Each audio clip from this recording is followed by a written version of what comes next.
Hello, and of course, welcome back to the Podium Podcast, where today it is the episode of the 2025 Chinese Grand Prix race review.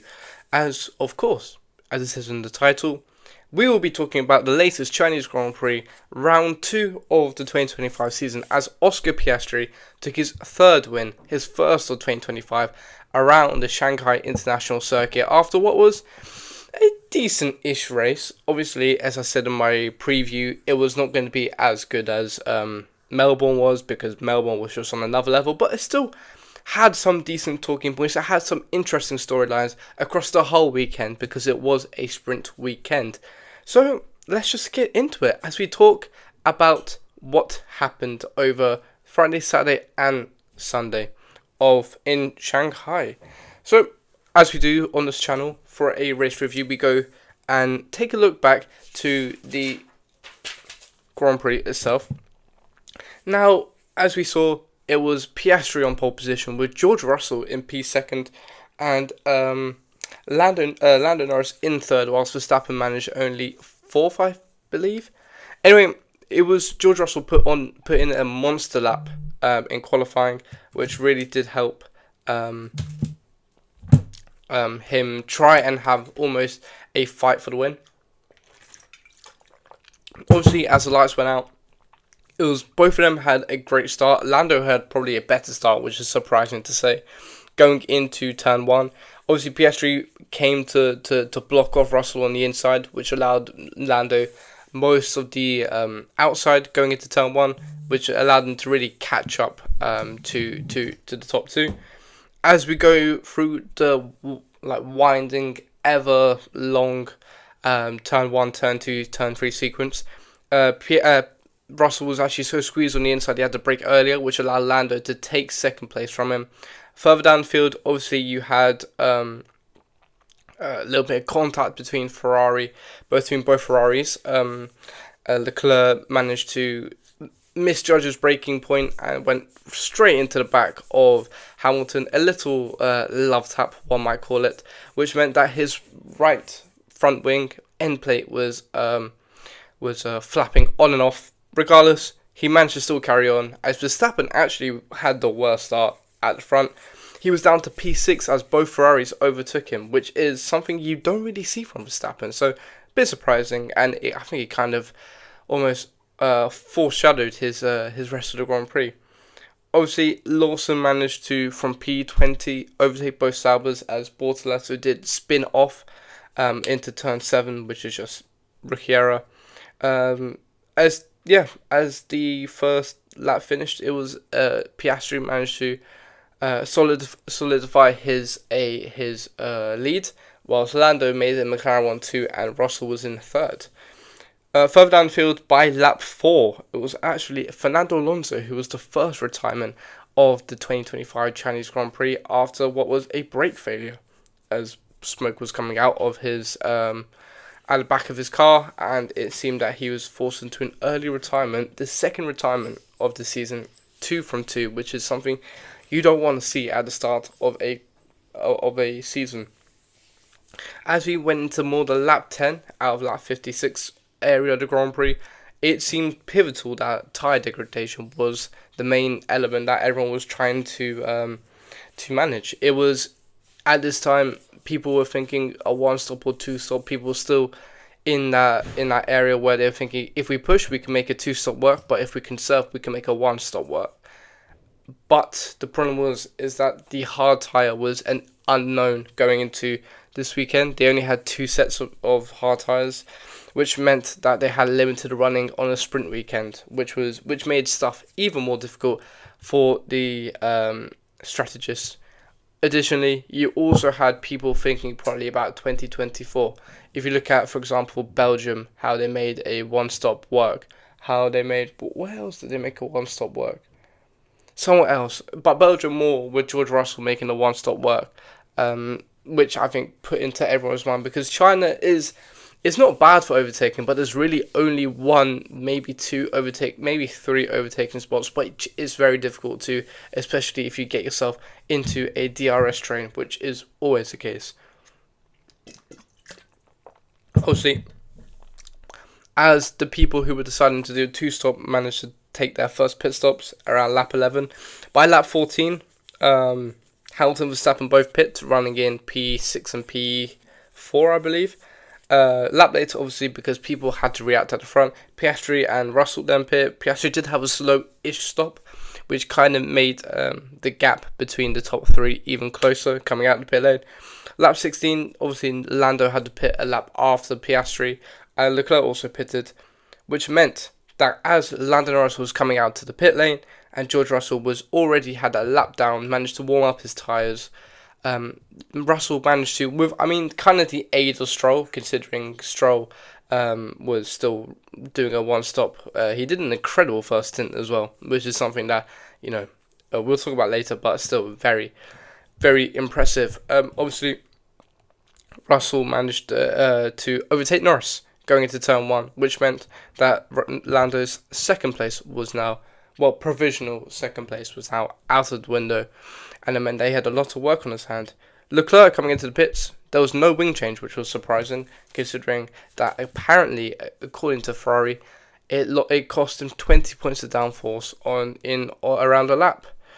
Obviously, a couple of laps later, Lando managed to take P2 from Russell, provisional P2. He managed to take P2 from Russell, which meant that, if you look at the end of the Grand Prix, you might have thought that maybe Russell overtaking Lando could have costed him the win, but obviously we don't know. Around the lap 20 mark, and it was Ferrari who had something up their sleeve, as they asked Hamilton to switch positions with Leclerc. Obviously, Leclerc seemed a lot, considering he did break his front wing, he seemed a lot quicker than Lewis on Sunday, which was surprising considering how obviously Lewis won the sprint race and he seemed really, really confident in that car around Shanghai. Nevertheless, maybe that end plate, something happened with that end plate, but it was obviously Hamilton that was the slower car in front, and to try and catch up Russell for a podium, they asked to switch. Hamilton replied no, which was, I think, a good welcome, good introduction to what Hamilton is like for a team. We've seen this before. When you have both, number one drivers, it is very difficult to ask one of them to play second fiddle to the other. But regardless, it was still a team order, which a couple of laps later, he did kind of say on the radio that I'm not quicker than Charles. Charles can go by, because I think we're just jeopardizing both of our races. So going into turn 1, on lap 21, as Albon finally pits after an impressive first stint, they go and swap positions. That means on lap 28, at halfway through the Grand Prix, as Behrman finally pits for mediums, which means that he could go on a monster run in the last half of the race. It was Piastri out in front, followed by Lando, followed by Russell, with Leclerc in 4th, Hamilton 5th, and Verstappen in a mediocre-ish P6, which is something we don't say often. It seemed that Max especially was in no man's land. He was quick enough to maybe get the Ferraris, but so far ahead of, I believe it was the Aston Martins down in P7. I know, maybe even, I think Haas actually, which is quite impressive to be fair. But yeah, it was very 2-ish seconds per person, which means that obviously people were managing tyres, as the one stop was looking more and more likely for the top runners, as the hard seemed to be okay with the tyre deck, which is something you don't really say in F1. But I think they chose the C2, C3, C4, C5. So maybe next year they might change it to make it a step softer, which means that would be that then it would mean that a two-stop is probably the best solution. Nonetheless, Lawson pits on lap 31 after what was a really, really poor first stint. Only managed P16, I believe, and was just stuck behind the Alpines, and the Williams was signed. Lap 35, this was weird, but McLaren said there was a slight risk of rain on the last couple of laps. this is something that was, I mean, if you said this last race, it was the main talking point of the race. But here, I mean, it was really an overcast day in Shanghai. Wasn't really representative of the whole weekend because the whole weekend seemed quite sunny in general. But regardless, it was, I would say, a little bit weird, but I don't think there was any rain coming anyway. Lap 38, as Verstappen was closing in on Hamilton for P5, Ferrari decided to do a two-stop because, I mean, there was everything to gain, nothing to lose, because P6, P5 was going to go to Verstappen anyway. But, I mean, they decided to do it because it seemed Hamilton had pretty much little to no pace over this weekend, which meant that, I mean, it was a Hail Mary type shot, because if you look at it, they had nothing to lose, as I said before. It was a matter of probably, if there was a safety car, we would be in perfect position, perfect condition to go and chase the people ahead. It also could have been, to be fair, to try and manipulate something in the cars ahead, because it seems that, to be fair, they were miles ahead, so I don't think they would have anyway. Lap 46, and now it kind of went into the dull stage of the Grand Prix as everyone was trying to conserve to manage their one stop. I mean, Piastri to Norris was 4 seconds, Norris to Russell was 5 seconds, Russell to Leclerc was 4 seconds, and Leclerc to Verstappen was 3 seconds, whilst Lewis was, of course, 20 seconds down the road as he pitted. It was obviously what you would expect. You wouldn't go into the pits if you think, oh, we can actually manage a one stop, because if everyone else manages to do a one stop and you do a two stop, it is very difficult to go and try and be the chase instead of being the people out in front. Obviously, lap 46, and I think I saw the weirdest type of not crash but incident ever. Tsunoda going down after, I think Hadjar was like fighting Doohan, and Doohan locked up and kind of pushed both of them off the track, resulting in a 10-second penalty. Tsunoda was in the fight as well, and it seemed going down the main straight, it might have been a little bump, it might have been like a maybe little just like something happened anyway, and it meant that something happened. But literally, if you saw the car going down straight, it practically nothing hit it, but the front wing just almost collapsed on the car, which is something I've never seen in Formula 1. It was first time for everything, I suppose, but it was the most bizarre sort of incident you could ever get, which ruined Tsunoda's race. But I think RB ruined their own race, which we get into in a little while. Now, by lap 50, to be fair, Norris was suffering a long brake pedal, which is something you don't want to hear in the car. Long brake pedal means that pretty much it's taking you more force to try and brake, whilst, normally if you just press a little bit with hydraulic brakes, it is easier to brake. However, as a brake pedal gets longer, sorry, I just touched the microphone. As the brake pedal gets longer, it requires more force to brake, which means that you're going to also have to brake earlier than expected. And also there's a risk that your brakes completely fail, which is something you don't want to happen whilst you're going 200 miles per hour down straight. Regardless, they told Lando just to carry on because there was only a handful of laps remaining. He did try and close the gap. He was from 4 seconds, he managed to half the gap to 2 seconds in this time. However, it seemed that it was just getting worse every lap, and I think for Lando's sake, he would rather secure a P2 for the championship rather than try and go all out for the win with a risk of just absolutely crashing and ruining any sort of Grand Prix he had. Lap 53, as Verstappen managed to catch up to Leclerc for P4, he made a nice little switchback going into turn 1, turn 2 sequence, which, I don't know, I think he kind of made the tyres work at the end, but obviously it wasn't enough. And then on the last lap, as Russell was closing in on a slow-moving Lando Norris, I mean, he closed 7 seconds on the last lap, Lando managed to secure a P2 just about by 1.3 seconds, which is not a lot. as Oscar Piastri managed to take what was his third Grand Prix around Shanghai in what was the most comfortable Grand Prix I think he's had to win. Regardless, let's go into the main talking points of this weekend. Sorry, let me just get my notes back up. Here we go.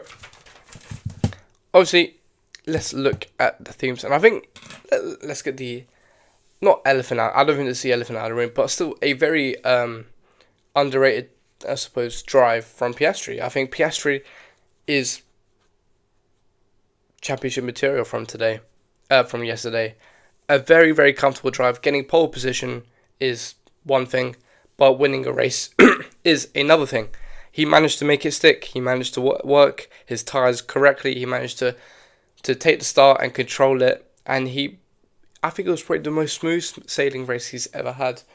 Very good. I mean, it was almost a statement drive, coming back from a really, really poor home Grand Prix last week to come to Shanghai and not dominate, but put his mark down on what would be his championship campaign. To be like, I can go into the same weekend as my teammate, get pole, get a win, and win by 9 seconds. Very comfortable out there, and I mean, I don't know if Verstappen will be in the title fight anymore. However, I think that it is a comfortable fight between both McLarens. And going into what would be Japan, I think it'll be even more interesting to see who will go and put their go one more, because they're both on one race win each, and I mean the next couple of races will be pivotal in the championship, of course. But yeah, it was a great drive from Piastri, managed to make it stick, and it is maybe a little bit worrying for Lando, but I think Lando already saw this coming, because Piastri is a very top-notch driver at the age of 22, 23 in his third season, for in F1, managing to put a title fight. I mean, he has that mentality, I suppose. He's got that, not that almost winner's mentality, but he's got more of a cutthroat approach, which I think many drivers like Lando might suffer from. But regardless, both of them are still in the title fight. Both of them still have equal footing going into it, and it'll be very interesting to see who comes out on top. I think the next talking point would probably be Liam Lawson. Oh Lord, holy mac and cheese balls! That was another shocking performance from Lawson. There's not another word to describe it, really. I mean, you think this is bad for his seat at Red Bull? I think this is bad for his career. Australia, you kind of had, it was raining, it was difficult, it was, treacherous conditions. It was his first race for Red Bull. I think his first race around a street circuit like Albert Park. But you would expect going into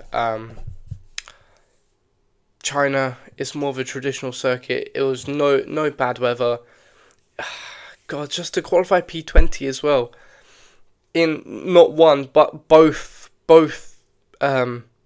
sprint qualifying and main qualifying, and not to do much. He hasn't even started a Grand Prix on the grid. Every single Grand Prix started has been from the pit lane, because even Red Bull are like, you're so far behind that we might as well change some sort of strategy to try and aid you during the race. But still, it's just, there's talk now coming out the paddock out of China that this could have been his last race for Red Bull, which means that Tsunoda in his own Grand Prix might be giving the call up to Red Bull. I'll make a video on this, but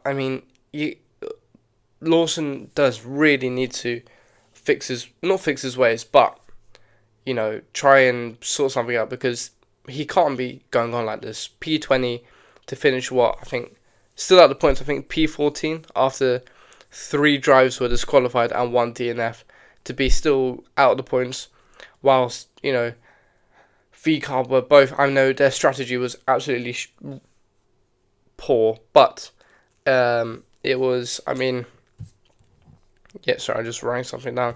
But just to be that far off it's incredible to see how far off the pace he is, because it just seems he can't help himself. I mean, yes, you talk about, is the car built around Max, but I mean, regardless, you have to try and adapt. That's the part of being a Red Bull driver. You have to adapt. And also, you think about it, I mean, even Verstappen was saying in the media today, it's easier to drive the V-Carb than it is to drive the Red Bull. But why? Why is it easier to drive the V-Carb? It can't be that the philosophy behind Red Bull is so complex that the car is just what it is today. And it's just baffling, to be fair. And then you look at people like Checo, like Albon, like Gasly, and you think their whole career was pretty much ruined by Red Bull. Then you look at Lawson and you think, in comparison, they weren't that bad. But still, God, to be a second off your teammate is crazy. I mean, yeah, it's just really shocking. And I mean, you look at people like Colapinto, there's rumours of Colapinto looking into maybe that V-Carb spot, which, I mean, then it really puts Lawson right on the back foot. Because if you look at it, if he's out of the V-Carb seat, then Colapinto takes it, then he's got nothing, to be fair. And he's not a bad driver. We saw it last year and in 2023. He can go into a car and adapt well. And he even managed to out-qualify Verstappen in Singapore, which is only his third race in F1 in tough conditions around Singapore. You do really think that Red Bull must be incredibly difficult to drive, but something needs to change, because at this stage, he is looking at a very bleak future, which is something you don't want to have as a driver. I'll probably say my next talking point is... Oh, what were next? Okay, let's go Ferrari in general, because I think Ferrari is... God. What is there not to talk about Ferrari? They've had the highest highs and the lowest lows of a Grand Prix. Come Friday, I mean, Ferrari look there-ish or thereabouts. Come Friday qualifying, and Hamilton takes sprint quali pole, which is incredible, to be fair. He's done a great job around Shanghai. You know, he's managed to make it work out of all the McLarens who looked favourites, all the Mercedes as well. Managed to take pole, whilst his teammate looks maybe a little bit off the pace in I think he qualified maybe P6 or something, or P5. But regardless, Hamilton seemed to have the upper hand. Come sprint race, he manages to start well. He looks miles ahead. He looks so comfortable in that Ferrari out in front. He manages to win by, I think, 7 seconds to... Was it Verstappen? I think it might have been Verstappen, but still. And then people are thinking, God, he's got pace. He's got that. He's reignited his spark. You know, he's managed to go and take... Yes, it is only a sprint weekend, but still. It is something confident to take compared to what happened last weekend, which is something that every Ferrari fan thought and every Ferrari fan dreamed of this moment. But regardless, it was great to see Lewis back at the front. Come to qualifying, they're a bit off the pace. They finished P5, P6, and you're thinking, God, this is maybe a repeat of Australia. Hopefully they're sacrificing something for the race, because the race is where you make the points. Come race, they're even further off everyone else. And then they get disqualified just to put the cherry on the top. God, it cannot be fun to be a Ferrari fan. That is something I would say for free. It looks like I don't think they're in the championship fight. Maybe later on in the season, but for the first part of the season, until Silverstone probably, they are not in the fight. Mercedes got a better chance. Verstappen's got a better chance. So I would say happily the third fastest team out there. However, they look like, compared to everyone else, they just can't really knuckle down. I mean, you look at the championship. We'll get into that later, but I mean, they're in P5 in the championship, which is, considering last year or the year before they were P2 solid. I mean, they're quite far off. I'm not saying it's 2020 levels of Ferrari, but still, there's a lot of work to do for Ferrari, and I know they might be sacrificing stuff for 26, but still, 25 is a season that you've got to maybe one of the best lineups that you've ever had in history. Best lineup on the grid, I think, for sure. And to be finishing P5 and P6 is... it's a bit lackluster. It's a bit... Oh, it's like you've hyped up this season so much to just finish P5, P6. A bit disappointing, really. That's the word I'm looking for. Disappointment, which I think is around every Ferrari's mind. Disappointment. I mean, you look at the next couple of races. I mean, they will struggle for this part of the season. I mean, I think what happens in general is that I think qualifying is very important for a race because I'm turning into Will Buxton there. But if you look at it, I think that clean air does really, really maximize someone's performance. It can be, I mean, the top six are really tight anyway, but just have that clean air could make or break your race win. You look at Piastri, if you manage your start well and you get ahead, then you could be sailing ahead for ages, which is something that we saw in 2020 a lot, 2021 a lot, and 2022 was supposed to change that, but it's almost like it's made things worse. But still, it was, yeah, I would say a very, very mediocre performance from Ferrari, and to be disqualified, it makes all their work almost redundant from Sunday. I mean, Lewis managed to get 8 points from the sprint weekend, but I mean, in a title fight, it's not enough, really, is it? But they will be sure to bounce back, I hope. Let's go.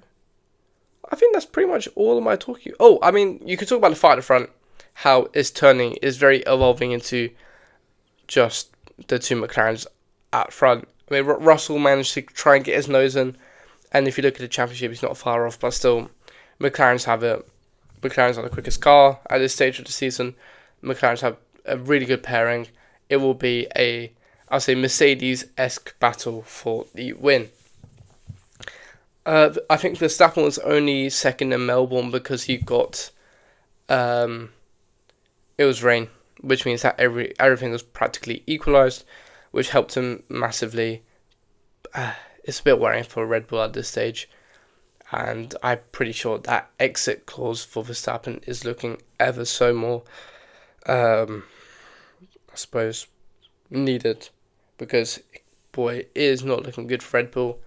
Lawson scored no points. Verstappen's managed. I think Verstappen is still second in the championship, which is crazy, but it's a lot of work to do in order to maintain a championship fight for Red Bull. Let's look at our predictions then. Yay. Let's see how washed I was. For this, let me just go through my... Okay, let's start off with sprint qualifying, and let me just pull up the results. Here we go, sprint qualifying. Okay, so sprint qualifying, I put Verstappen, Piastri, Russell top three. Oh, I was close-ish. I say ish by a lot. It was actually a Hamilton, Piastri, Russell, which I got none right, which is great. Alright, sprint. Let's see what happened in sprint. As Lewis Hamilton took the win, Piastri in second, which I got, and Verstappen in third, which I actually got. Yes, we are on fire. God, Norris was also far off the pace in the sprint race, which is a bit worrying. Norris, Piastri, Verstappen, perfect. Alright, let's go to qualifying now. As I put qualifying, the top five would be Leclerc, Russell, Piastri, Norris, Verstappen, whilst it was actually Hamilton, Verstappen, Norris, Russell, and Piastri. I don't think I got any of them correct, which is great. Leclerc, Russell.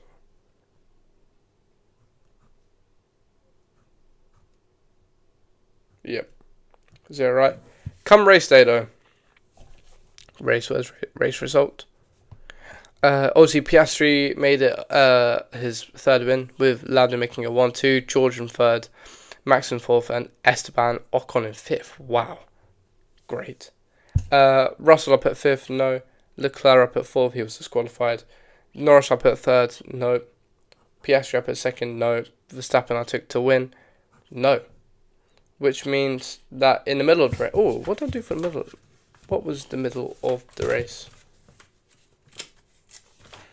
Middle of the race was Piastri, Norris, Russell, Leclerc, Hamilton. which, I mean, Piastri, Norris, Russell, Leclerc, Hamilton, Verstappen. Nope. I don't think I got any of them again. Yay. Fun. Actually, wait, I might have got Russell. Oh, I got Russell. Yes.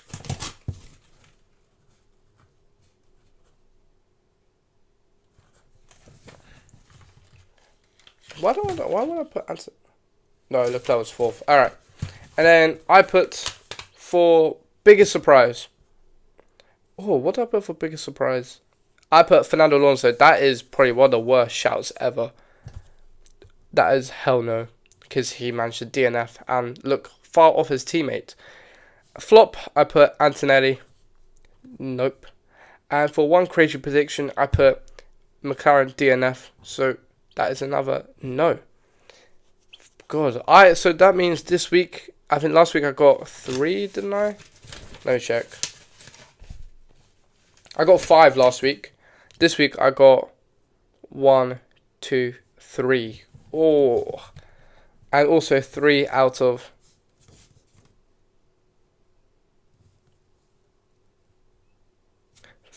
25. God.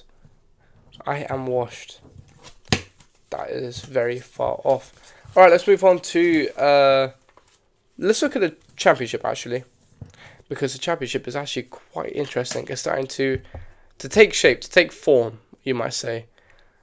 But driver standings. Alright, so I think main one is, to be fair, at the front, Norris manages to extend his championship lead to by 8 points to Verstappen. You can see Russell actually. Russell is catching Verstappen by a point, which makes it interesting as Piastri is only 1 point behind Russell, which means the top, I mean not top 2, but second, third, and fourth are separated by 2 points going into Japan. You've also got, I'll probably say, Albon is probably the most impressive. He's P16 in that Williams in 6th, sitting quite nicely in 6th as well. I think Williams have got in the first 2 races more points than they've got they had in 2024 in general, which is absolutely mind-boggling. You've also got Verstappen still in 2nd. I think that is it looks quite I suppose what am I trying to say? Verstappen in 2nd shows how still consistent he is, and that's why he's still, regardless if he finishes 5th or 4th, he's still in that championship fight. Obviously in the constructors, if we turn to the constructors, you've got McLaren obviously taking the driver's standing by the constructor standing by storm. They're on 78, whilst Mercedes are on 57, which is really, really interesting because they look like right now they can finish 2nd happily. Red Bull's in 3rd with 36. Williams is in 4th. Williams and Ferrari are tied on points, which is something you would never thought. I mean, it is only the 2nd race of the season, but still, you would never know. You've also got, I suppose, Haas as well. Haas are only 3 points away from Ferrari in 6th after a really, really, really impressive weekend in China. Let's go to my drivers of the week. And in no particular... Oh, should we do order? Okay, it's not drivers of the week. We're going to do teams as well. Like, just who managed to do the best of the week. I mean, number 1 has to go to Piastri. Pole and win, solidifies his title fight, makes a statement after a really, really poor weekend in Australia. I mean, he has only 1/16th Chinese, so it's not technically a home weekend, but it's 1/16th of a home Grand Prix win. Manages to, solidify something, put a statement out there to say, I am not a force to be reckoned with, I'm here to win, and I did that. Let's go to my second drive of the week, Lance Stroll. What a absolute master drive from Lance Stroll. Manages to come home in, I think, a P7 or a P8. Manages to beat his teammate again. I mean, whilst his teammate is on 0 points, he is racking up the points, and I think he's got 14 of them now. But yeah, in sprint as well, managed to keep behind a McLaren And he's obviously coming to this season, and he's done really, really well. And I hope this form continues for him, because it's absolutely looking spectacular to be against your teammate and be doing not too bad is quite, I suppose, impressive for the Canadian. And if he continues this form, then 2026 looks quite solid for him. My final driver / team of the week is Haas. Terrific, absolutely splendid performance from them in China. Double points, Ocon in P6 and I think Behrman in P8. They move up to 6th in the championship. They managed to, after a horrible weekend, and I put them down as probably the worst team from Australia, manages to come back with vengeance and take some much needed points. And Ocon did an incredible job to finish P6. Yes, I know the Ferraris were disqualified, but it was still a tremendous effort. Flops of the week now. God, who do I put? Lawson. Lawson has to be there. Very poor weekend. Puts his career at jeopardy once more. Very just off the mark. As we said before, it looks really, really, really bleak for him at this stage. And I am worried for him that another career has been ruined by Red Bull Racing. He's got the pace. We saw that in 23 and 24. He's got the pace. There's a reason why he's an F1 driver. He needs to kind of find that spark. I know it's very difficult as a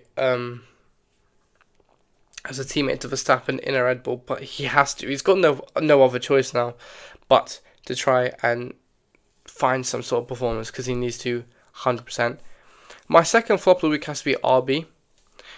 Qualified tremendously well. Both drivers in Q3 managed to do well, but their strategy, I don't understand it. It's just wasted potential, I suppose, this weekend. Both drivers looked really, really quick in the first stint. They were managing really well, but they called in for a 2-stop whilst not many people around them were doing a 2-stop, so they get stuck in traffic because it's hard to overtake around China, and they just make a really, really, really, really poor strategy even worse by, for some reason, managing to break their front wing on the straight. Don't know why, don't know how, but it just happened. Yeah, honestly, not looking good for them. Yeah, it's just unfortunate that they decided to do a 2-stop whilst everyone else did a 1-stop, but that is the way the cookie crumbles. Ferrari, I'm going to say, is my last failure of the week. Obviously, because they're both disqualified. Can't do much about it. And they just seemed a little bit off the pace, a little bit worryingly off the pace in the Grand Prix. Yes, they managed to take a sprint win. But, I mean, Sunday is where the points are handed out most of the time. And I think that is a perfect place to wrap up our 2025 Chinese Grand Prix race review. Make sure to like and subscribe, and have a simply lovely day. Goodbye.